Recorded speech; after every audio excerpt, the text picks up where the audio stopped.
G'day guys, Tom and Wade here from Different Drop with what is easily the most exciting day in the international wine calendar. Big day, Tom. What's happening today? Today we announce our wines of the year for 2024. What a year it's been. It's been big. One of the best. I don't know about that, but yeah, sure.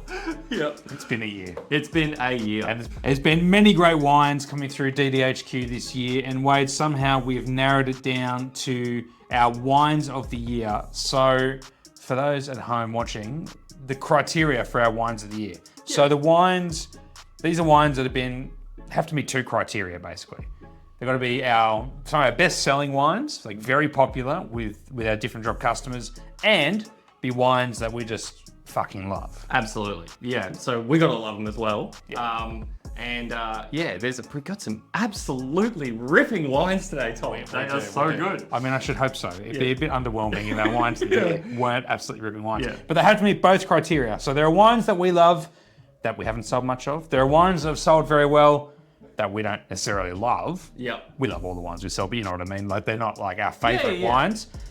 These wines we picked today are in that sweet spot where they've flown off the shelf. You guys love them, but also they're wines that really speak to us about what we love about modern wine, be it local and international. On that note, Yes. the categories. What have we got this year? All right, so we have Bargain Australian White and Red. We have Australian White and Australian Red of the Year. We have Best Other category. Love which Best could be Other. Best Other. That's I the drink flag. so much others. That's the flagship category for sure. For sure. Then we also have an imports category this year. Yeah. So we have white wine and red wine import of the year. All right, should we get started? Let's do it. All right, so first up was White bargain of the year. White Tom. bargain of the White year. bargain of the year. Right, there were some bargains. All right, so this has got to be under $30, basically. Under $30, yeah. So always hard to look past like Riesling. There's been some incredible value Rieslings this year. So much Riesling. But you know, who can't make good cheap Riesling, right? Yeah. It's just Well, free us. run juice.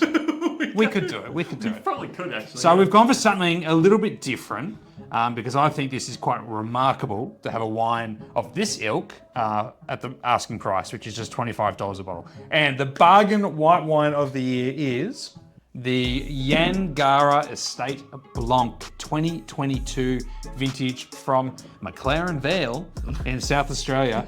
Yangarra, can't put a foot wrong. And for a winery that has some of the most expensive wines in Australia, like they make Australia's most expensive Grenache, somehow they also managed to make some of the best value wines in Australia. Yep. This thing is remarkable. So I remember a long time ago visiting, the very first time I ever visited Yangarra, the winery in the cellar door, talking to Pete Fraser, the general manager and winemaker of Yangarra. And they were just about to embark on this project to import all of the Chateauneuf du Pape varieties to plant on their vineyard in the Blewett Springs sub-region of McLaren Vale, which is a higher altitude region that works beautifully with these varieties. And it was a big undertaking because a lot of these varieties had never come into Australia before, and they were bringing them in, and the idea being to make a red blend and a white blend. Yeah. This is the white blend. Yeah, basically. So it's predominantly Grenache Blanc. About 80% of it is Grenache Blanc. What are the other varieties, Wade? Oh, God, don't do it to me. There's Picpoul, Claret, Bourbon, and Two more. two more. Yeah. What else is in it? Roussanne, Roussanne. Oh, Roussanne.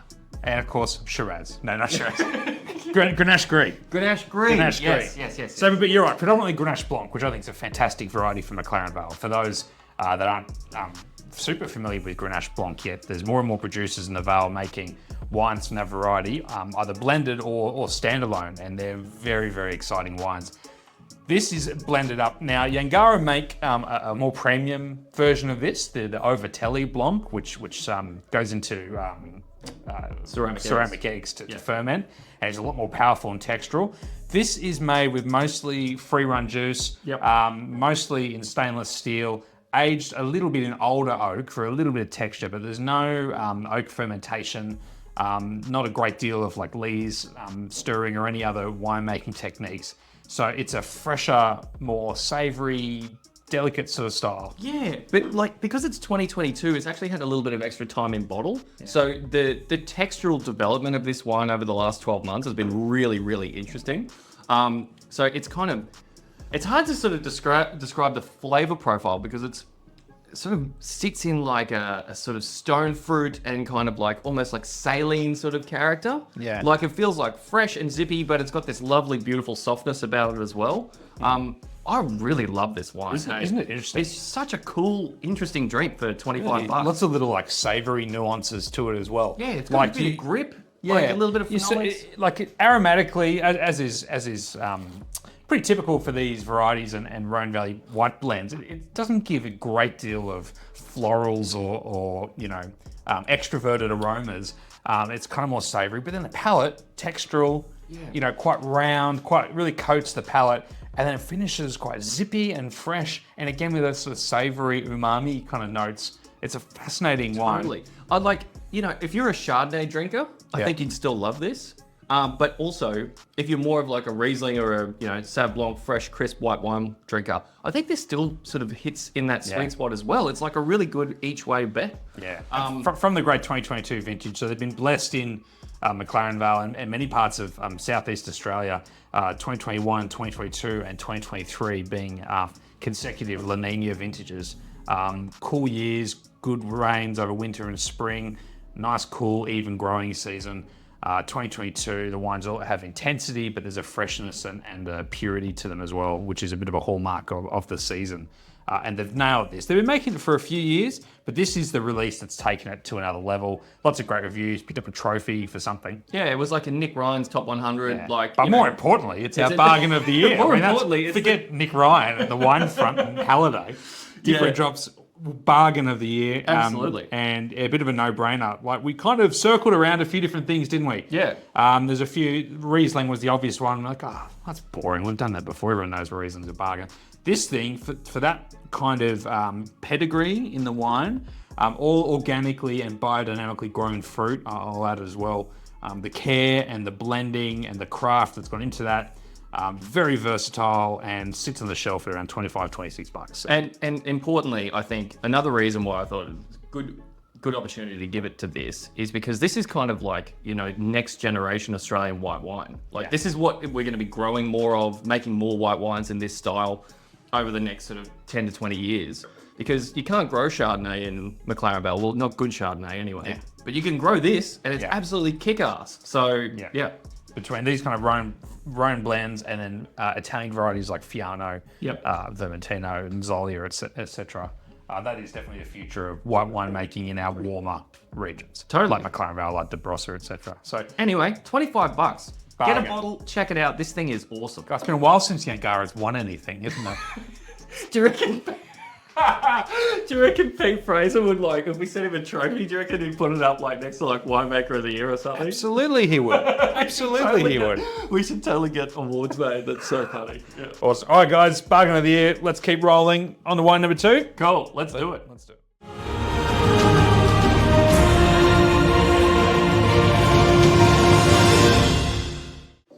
Alrighty, wine number 2. We're moving on to the Australian white wine of the year. Yes. Right? All right. Shall I reveal? Do it. Bring it out. Are you ready? I'm fucking ready. Just open it. Are you sure? Yes. All right. The 2024 Sorenberg Sauvignon Blanc Semillon blend from this remarkable producer in Beechworth, Victoria.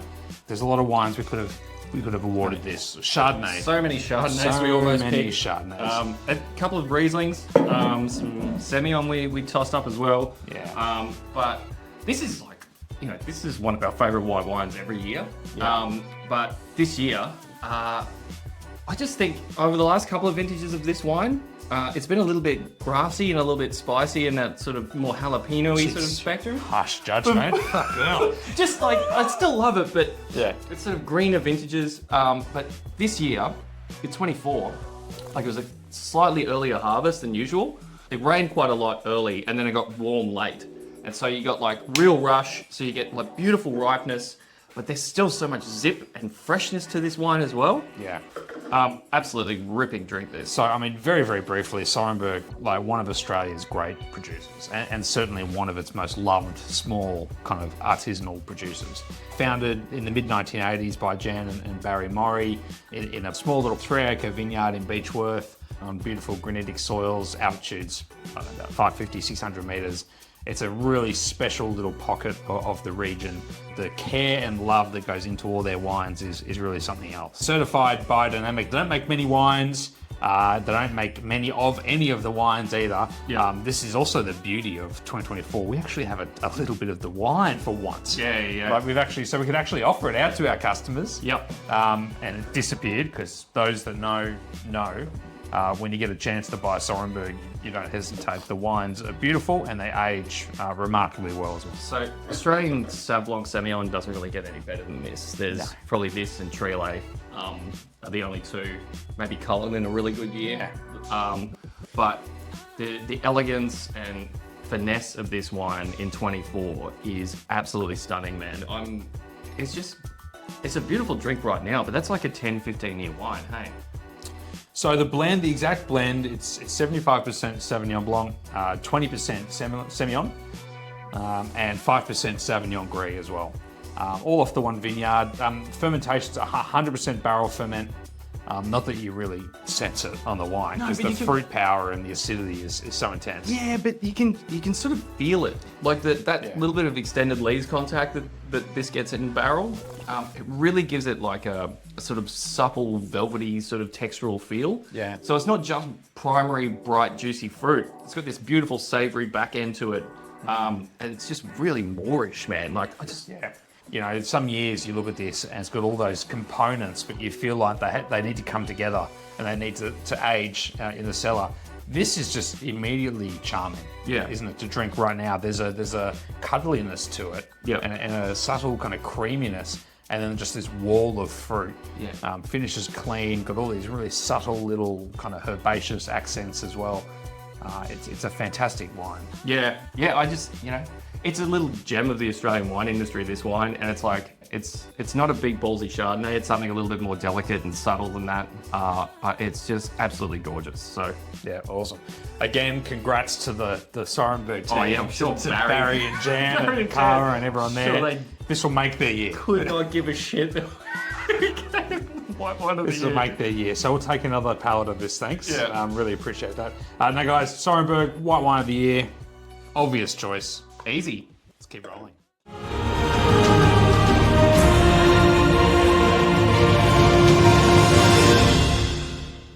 All right, should we head abroad? Yeah, let's do it. Let's get international. Where could we go? International white wine of the year. Moselle? Oh, we could go to Moselle, couldn't we? We could go to southern Italy somewhere. Maybe a white Berg. Maybe Burgundy, maybe a Napa Valley cab. No, Chard. No. We're staying in the New World. We're going to South Africa. Mate. We are going to South Africa. Mate. And what do they do in South Africa? Chenin Blanc. Pinotage. What? They do, no. Gross. Yeah. Chenin Blanc, our international white wine of the year, is none other than the 2023 Sadie Family Wines Rotsbank Chenin Blanc. So, Sadie Family Wines. Eben Sadie. So, one of South Africa's great producers. Goes without saying these days. Was primarily responsible for reviving the Swartland region over the last kind of 25 years, focusing on old, dry-grown vineyards, more minimalist winemaking, more a focus on organic and biodynamic viticulture, and just making some truly remarkable wines. He's won every accolade under the sun, Eben Sadie. But this is something relatively new. Rotsbank is... So his two most famous wines are Columella and Palladius, and so like the red and white blends. But this is a single site Chenin Blanc from 40-year-old vines, and it took Eben 14 years to be able to get a hold of this vineyard. He only bought it, I think, two or 3 years ago. Yeah, this is the second release. vintage. Yeah. Basically, in 2 vintages, it's become one of the most collectible Chenins in South Africa. And from what I understand as well, it's a pretty remarkable site. It's grown on this like really shallow granite kind of shelf. And the soils are only about 30 to 50 centimeters deep before you hit the rock shelf, right? So there's no room for the vines to grow. And the resulting wine just has so much more like concentration and intensity and minerality in the grapes. Dude, you talk about power in Chenin Blanc. So you know, you can get this kind of power in the Loire, like when you go for like really top growers, but in a dry, sort of bone dry, really intense style, like these South African Chennons are on a whole other level. And this is the best one I've tasted this year, pretty comfortably, hey? We literally only got this wine in the last 2 or 3 weeks. And tasted it, and it just blew our minds, didn't it? It's and we unbelievable. tasted through the range of Sadie wines, but as lovers of Chenin Blanc, this one really stood out. It was one of the best-selling wines from that release. Yeah. I doubt we'll have any left by the time this video goes to air, Yeah. but you might grab a bottle or two if you're lucky. But just something really, really special, and God, I mean, you could sell that for as long as you want, couldn't you? Totally. Like the power in it at the moment, like it's got this really intense, like minerally chalky core to it. Yeah. But beautiful, like bright, delicious, like stone fruit and citrus character. You know, sometimes the sign of like a really impressive dry white wine is when you almost wonder if there's a bit of sweetness, because the palate and the flavor is just so intense and mouth coating So juicy. and like viscous. You know what I mean? Like, and that just coats every part of your palate to the point where you're like, is that sweet? And then it just goes, and this razor sharp acid. So tight those and dry for the finish. phenolics as Yeah. well on the back of your mouth. Remarkable wine. Dude, that is seriously world class. And yeah, we don't have any available. So But I mean, Sadie in general, like, you know, this speaks to what Eben Sadie's doing there with his wines. They're remarkable wines. Jump on them when you can. And just South African wine in general, there's such an exciting revolution happening in Swartland and Stellenbosch, in these regions of producers using these incredible assets of these old vineyards and applying modern, thoughtful winemaking, much like what's happening in parts of Australia as well. And the resulting wines are really special. yeah, so it's kind of two-paced, isn't it? Like there's some real old school stuff in South Africa as well that I'm kind of like, it's a bit gross. But then all the new school gear where it's like really stripped back to basics, really focusing on site, really focusing on organic viticulture and these sorts of things. The second wave of producers in South Africa are just producing some of the best booze in the world at the moment, and Eben's right at the front of the pack. So if you can't get this, get anything you can made by Eben Sadie. The wines are absolutely killer. Unreal. All right, enough of the whites. Should we do another? Should we drink some other? Yeah, what's the best other? Yeah. Let's get our other on. Let's do it. Show me your other.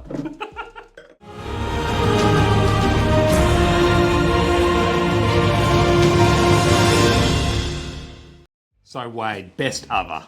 This is the variety, the category that stops a nation, isn't it? Yeah. What is an other, Tom? Another is rosé. Another is an orange wine. Yeah. Sparkling wine. Fizz. Sweet.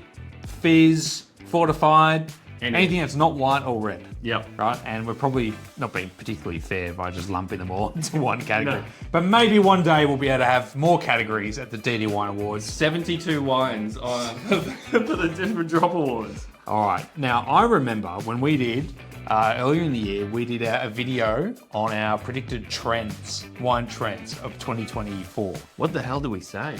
I actually went back and looked at this video because I just really like watching videos that we do of ourselves. So that's how I spend my weekends. But no, one of your trends was fancy fucking rosés. Fancy. I remember that. Fancy fucking rosés. And yes. the winner of our other category is a fancy fucking rosé indeed. This is The 2024 Vanguardist Rosé from the Rendy Vineyard in Blewett Springs, McLaren Vale, South Australia, Australia.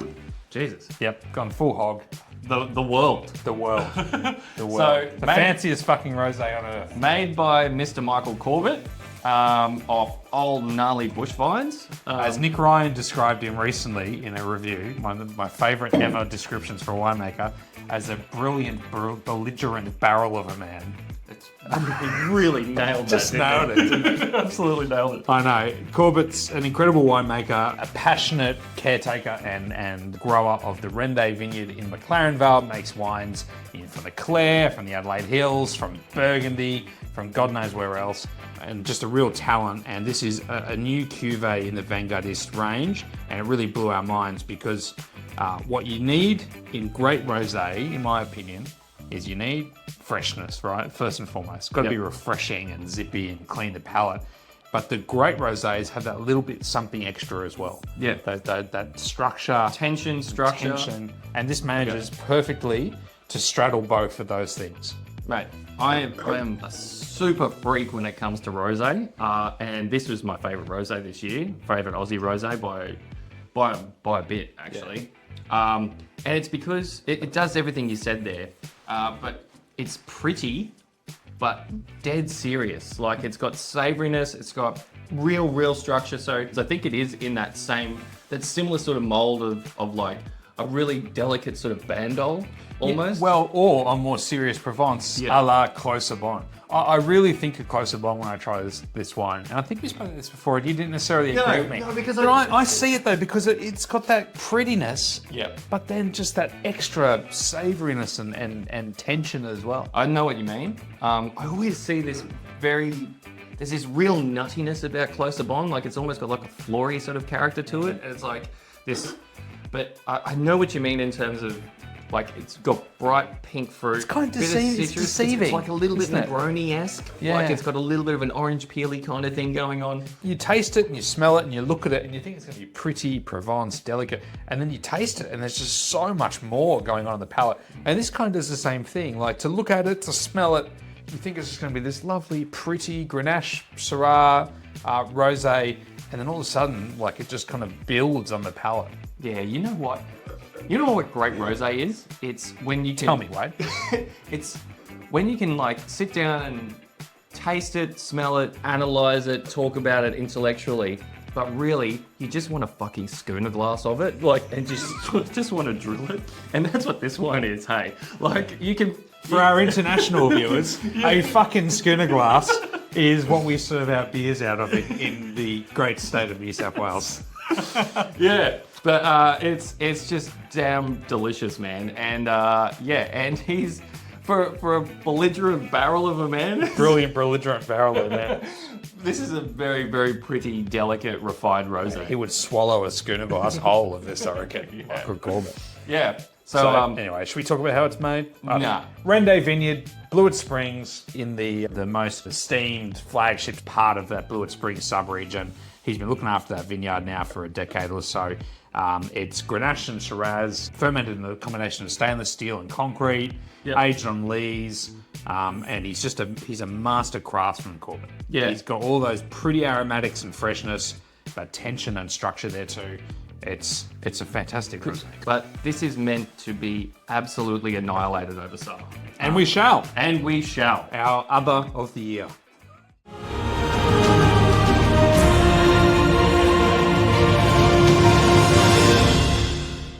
All right, time for some reds. All right. Do we have to? Yeah, let's drink some red wine. No, exciting. Okay. Wait. What are we doing? Bargain. Bargain. Bargain red. Yes. All right, cool. So, who makes good cheap red wine? I don't know. You know who makes the best fucking cheap red wine? Marco Cirillo? It's Marco Cirillo! You get the prize! Our bargain red is the 2023 Cirillo, the Vincent Grenache. One of the great wine bargains of Australia. It's almost a cop-out, actually, to call it our bargain of the year, because It's just pretty boring, eh? Yeah, because every year, this might be the best value red wine in Australia. On the planet. So, possibly on the planet. Why, So, Wade? Tell them why. well, I don't know where else you get.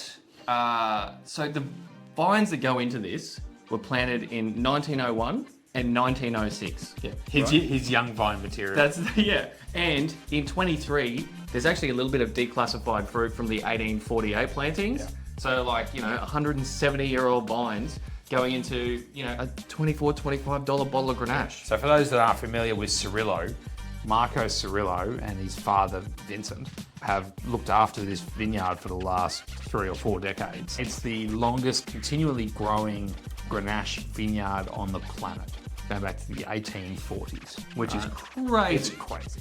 And it's just a humble little block in the middle of the Vinevale sub-region of the Barossa. You wouldn't know it. It's such heritage. That's Marco's style. You were there this year. I was. Yeah. And I mean, there's no great big fence and fanfare, right? It's just Marco's little shed, his home, and this vineyard, right? Which is just these incredible, gnarly old bush vines of Grenache. And then in more recent years, like probably 50 years or whatever, Shiraz, Mataro, and Semillon as well. Marco's an interesting guy. He really does things his own way. He doesn't chase fanfare, but he knows he has something really special in this site. Yeah. And as Wade said, his ancestor Grenache, which is still crazy value at about $75 a bottle for what it is, and released with about 5 or 6 years bottle age, is up here. And then the young vine material, that's only 120 years old, goes into this, which sits on the shelf at an unbelievable $24, $25 a bottle. So it's crazy. So Ancestor Vine is really built for the cellar because it's made in a more muscular, powerful style. Whereas this is made to be drunk, year round. So it's all tank. There's a little bit of old oak, but mostly tank fermented, matured in a little bit of old barrel. But it's about trying to capture like the freshest, most juiciest version of these ancient vines. I know, which is crazy. Like these gnarly old things making something that's so frisky and useful. Yeah. And the 23 is an absolute belter. It really has gotten better, this wine too. Yeah. Like it's always been a bargain. We've always sold a lot of Vincent. It's been a staple for us and for a lot of wine retailers and restaurants in Australia. But I really believe the last couple of years it's gone to like another level. I think Marco's winemaking is really maturing. Do you think the vines have finally gotten there? I think the vines, I think they've just ticked over. Right? It's just hilarious. It was the 124th vintage where they really started producing good fruit. And now they're right in the zone. I always find vineyards in that 110 to 120 year sweet spot, they just really come into there. It starts singing. Yeah. Just for a few years. Yeah. Look, great seasons though. 21, 22, 23, as I mentioned before, in the Barossa and South Australia. Fantastic vintages where you had great cooler years, so you get long growing seasons, you get flavour and concentration, but you retain freshness at the same time. Like particularly in 23, like similar to 21, but maybe even more so. Like when Steve Pannell was showing us his 23 Grenaches, he called it a flirtatious vintage.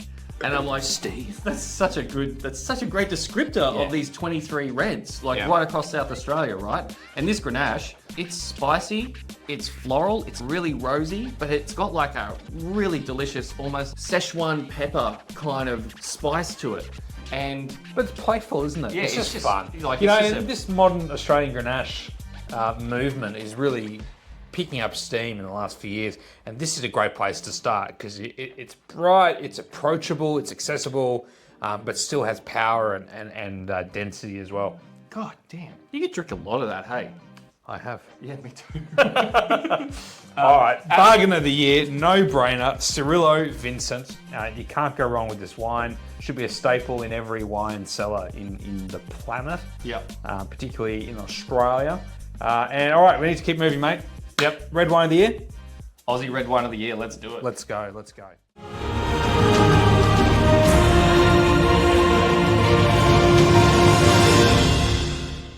All right, red wine, Aussie red wine of the year. Right? Aussie red wine of the year. Big Australia makes some good red wine. How do you pick one wine? So we've played around with something kind of boutique, artisan, Marco. I think it's time we get corporate. Yeah. Right, we're going into one of the big major players. That's what we do, Tom. I'm thinking Penfolds, I'm thinking Henschke, right? Yep. You? Taylor's, Wynns, red wine of the year. Oh my God, it's Black Label. Yeah. Yeah, of course. Or, fuck it, let's just go the other way and go the most wild boutique kind of producer probably in the country. Yeah, so this wine may be a one-off. It's a 2023 Dr. Edge Concrete Pinot Noir.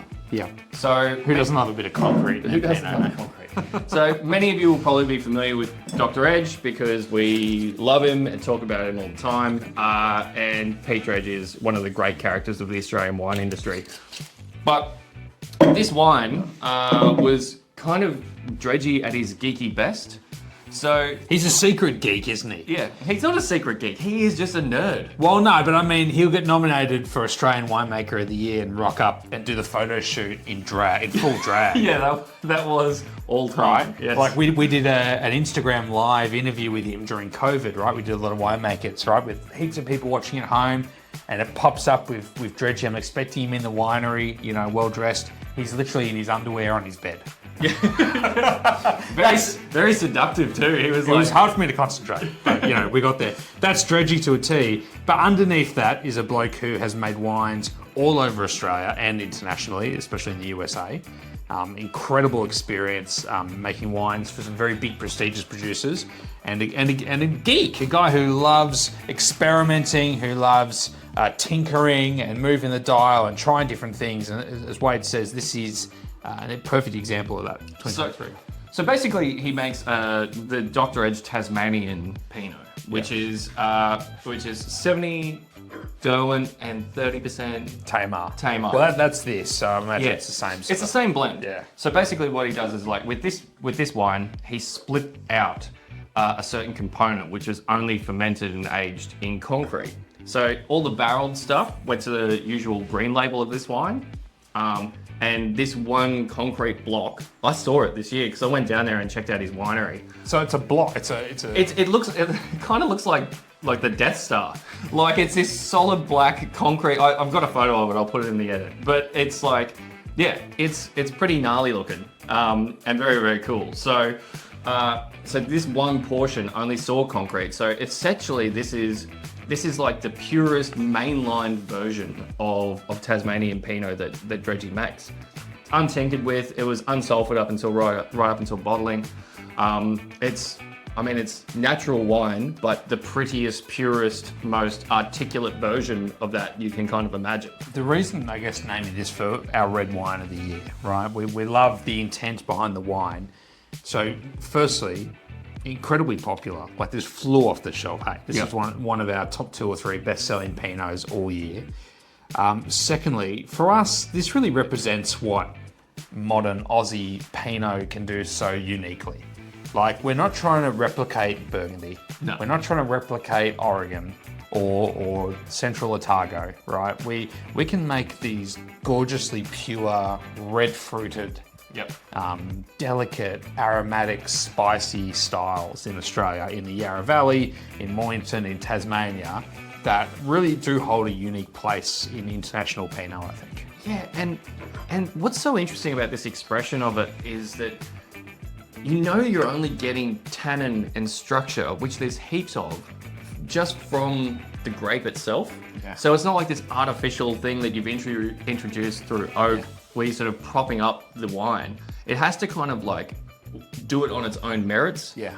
So while it's really, really delicious now, it almost has like, it feels, I've tasted wines from like Mount Etna this year that sit in this same sort of framework where they feel really pure, really like electric energy about them, and this beautiful minerally sort of tannin structure.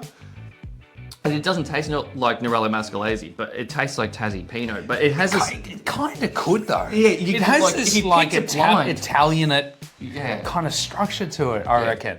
This like subtle kind of Nerello, even Nebbiolo-esque kind of feel to the palate. Yeah. But with all those gorgeous Pinot aromas. Yeah, it's just prettier than that. Like, you know, it's, and we fell in love with it when we tried it. Like, I think we got this in like April maybe.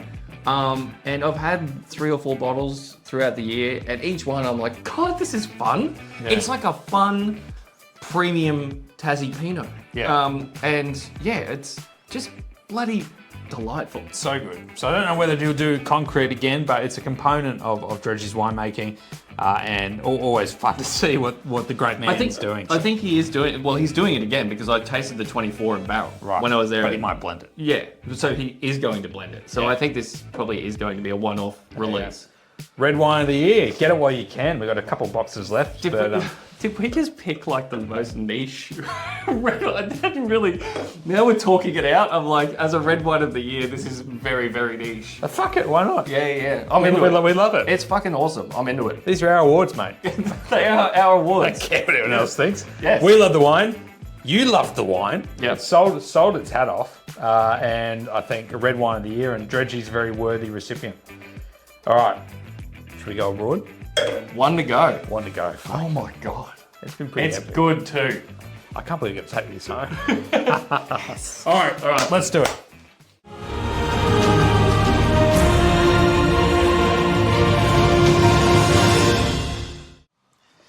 All right. Oh, goodness. What a tasting. This has been quite the lineup. It's been a great lineup. Yeah. All right. We're going to finish strong. We're going to finish with our international man of mystery, our international red wine of the year. Big gun. We're going to Europe. Surely, like Barolo. No, we're going to the land of the long white cloud. The land of the long white cloud. New Zealand. New Zealand, bro. And we're going to Hawke's Bay, Taimata, Coleraine, 2022. Quite simply, Can I pour you a glass? please, sir. Yeah, thank you. Would you like some Coleraine, please? It was by about 3 times our best-selling premium import of the year. Yeah. It's It's about time it won something, and it won. And importantly, you know, it's about time it won a different drop award. Yeah. Because you're right, Wade. Whenever we do our Coleraine release every year, it's really funny if you look at like our sales, one of those charts in Shopify, you know, that show like the daily sales, and it goes like this, and then it's like Coleraine Day, Yeah. this, and it's one of the only wines that does that. Where on the day we release this wine, it just gets snapped up by everybody who knows what great wine is all about. Yeah, because it's one of the great Cabernets of the world. Yeah. And for what it is, like this is the alpha and omega of New Zealand Cabernet, basically. Like It was basically New Zealand's first kind of icon wine. Totally. In the early 80s. But you can still get it for like under $150. Yeah. Which means in the context of the great Cabernets of the world, this is insane value. Like this is world-class benchmark stuff. Yeah. Where if this wine in Bordeaux, you're probably paying 10 times the price. Yeah. You know? So Hawke's Bay, the Buck family, John Buck originally back in the early 1980s. Now son Nick is running the show there with Phil Brodie as winemaker. And it was quite a humble beginning. We went to a lunch with, you didn't go to lunch, I went to a lunch. I went last year. Oh, you went last year, yeah. with Nick earlier this year to look at all the tomato wines. And it was quite like a humble, auspicious sort of start for Taimata. They bought this estate. There were vines there. They were entering the wines in like local shows and things like this. And then all of a sudden it was, I can't remember which show it was. It was one big wine show where it won wine of show or something. Yep. And shocked everyone, and that just kicked things off from there. Yeah, right. Back in the kind of early to mid 80s. Because Phil Brodie, he's only been the winemaker there for probably the last 4 or 5 years, I think. But he's been there for like 25 years or something ridiculous. So he was like, you know, there's one thing, because I remember Nick saying this, like, nothing happens quick at Taimata. Like everything takes time. Like it's generational, you know, this place. So the winemaking is very simple. It's pretty classic claret. But what it is very, very specific on what patches of the Taimata site go into Coleraine. Yeah, versus Awatea versus the estate wines. Totally. Yeah. And they're on like a whole nother level in terms of like the very granular specificity on like these vines here, they go to Coleraine. These ones right next door, they go to Estate Merlot Cabernet, Yeah. which is like $20. Yeah. And it's that specificity that really elevates this wine to a whole other level. So 2022, a bit of a different vintage. So a bit of a strange year. I think they had a lot of rain early and then a lot of heat. Yep. They had the record amount of over 30-degree days, and it was a challenging vintage. But in the end, they kind of got everything they needed. It was just a bit of a roundabout year. Yep. So it's higher proportion Cabernet Sauvignon in 22. Yep. So it's about 84%, something like that, 85%. Cabernet, about 13% Merlot, and a splash of Cabernet Franc. So it's always the same blend, but a much higher proportion of Cabernet in 22. But you can feel it in the wine because it's not as floral as other vintages of this wine, but it has beautiful structure to it. And the silkiness of the tannins on this wine are just absolutely gorgeous. How good's it looking now? So we tasted this when it was released back in around April. I think it's April, May. March, yeah, around there, March, April, something like that. And looking at it, when we were going through the wines that we were considering for this award and tasting through, and we opened a bottle of this, and we're like, fuck, that is just changed so much, even just in 8 months or so since we last tasted it. Like, it was pretty wound up early on. And I remember the acidity. I was like, oh, it's a little like almost spiky this year. But it's really settled down. Yeah. Even just in 6 months or so. Yeah. And it's drinking. I love the higher Cabernet component. Yeah. It's a bit regal. It's a bit old school. It's a bit, Definitely. But in terms of like what we're talking about in terms of this being a slightly bigger vintage of Coleraine, it's like we're talking like tiny little dial shift in terms of like the weight of the wine, because this is quintessential medium-bodied claret. That's what it is, and just one of the best in the world in that style.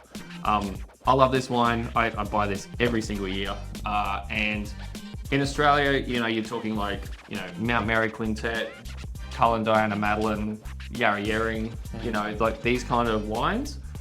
This is New Zealand's version of those. And it's just absolutely beautiful, man. Gorgeous. God, I love Cabernet. And we could give this wine this award every year, but this is the year. So to Nick Buck and the team at Tamata, you can retire now. You want.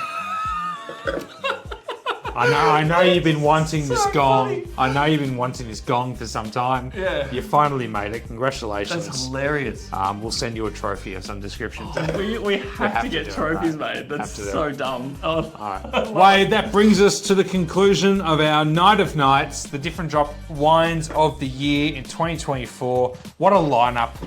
Unreal. What a year. Yeah, what a year. How good are our jobs? So very good. Most important question is, what are you taking home? Sorenberg, Rosé, Coleraine. What? They're your choices? Done. Shit. Yeah. That's basically what I would say. No, I'll take just everything else. Yeah. Let's put it that way. Thanks, guys. Thanks for all your support this year. Thanks for watching our videos. Thanks to all of our amazing customers who have bought these wines to propel them to their awards and prestige. We really, really, really genuinely appreciate all the support.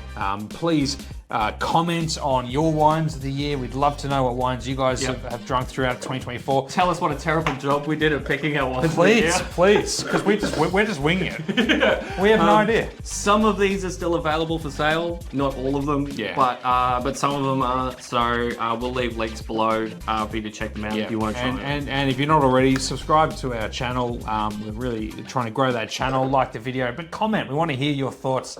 That'd be really fun. So thanks very much. Wade, good work, mate. Good year. Nailed it. All right. Merry Christmas, Happy New Year, all that stuff. Yeah, we'll see you in 2025. See you soon. Cheers.